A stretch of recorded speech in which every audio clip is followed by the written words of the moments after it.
Ya, ya bodoh ke ya orang Tina Melayu nikah dengan Pakistan, duduk Pakistan, duduk Bangla lah, dan nikah dengan orang sana kak.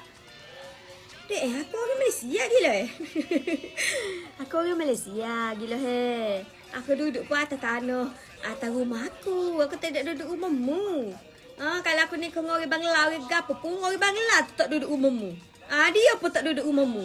Mu nak kata dia gelewak dekat atas bumi Malaysia ni pun ni bukan hakmu. Dunia ni bukan hakmu. Hak Allah belakang ni. Allah tak ada kata tulis dalam Quran.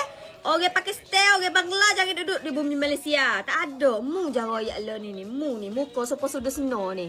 Mu ni apa mu? TikTok main muka lah ketu je kamu ni. Muka. Pas. Kalau aku kata kamu, mungkin berat lagi mu tak kalau aku boleh kata kamu ni. Mu ni barak macam apa? Nak ambil kerja Tuhan. Nak ambil kerja Tuhan, nak jadi Tuhan, tak suruh aku duduk situ, aku duduk sini. Betul tak dia ya? Baru betul. Tak layak. Gila kamu ni. Busuk mu tak ada hatimu busuk. Ya kalau muka kita tak berapa nak comel, kalau hati kita comel, orang suka juga. Ni kalau lah. Dah nak suruh nikah dengan siapa baru tak bodoh nikah dengan mu? Nikah dengan mu ke baru tak bodoh? Bapa orang nikah kata bodoh? Bapa?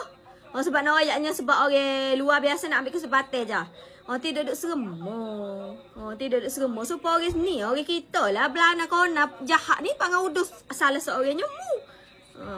Tidak kata orang luar ni jahat. Nikah kat jadi bodoh. Patut lagi dah. Kalau dia Allah kata bukan jodoh aku tak nikah dengan dia. Memang tak kena nikah dengan dia. Kalau Allah kata bukan jodoh aku.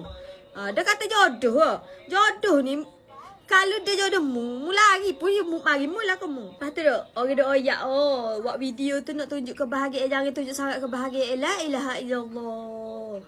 Video tu aku juga cedok nasi. Lepas tu buat lolok. Mu tak dapat ke aku baca belakang? Orang bodoh pun dapat. Dah aku saja buat lucu-lucu.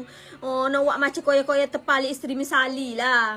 Pada hadok pun. Gitu je benar. Sebab tak ada konten. Hari-hari kena buat konten. Kita kalau main TikTok ni, kita tak boleh sendu. Kita kena buat konten. So aku ni tak tahu nak buat konten gapo. Yang aku saja bila-bila duk pun nasi kata lelaki.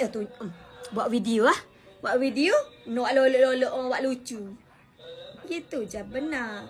Mu tu kena bersihkan hati. Jangan kelih orang. Cara kau nak cari kesilapan.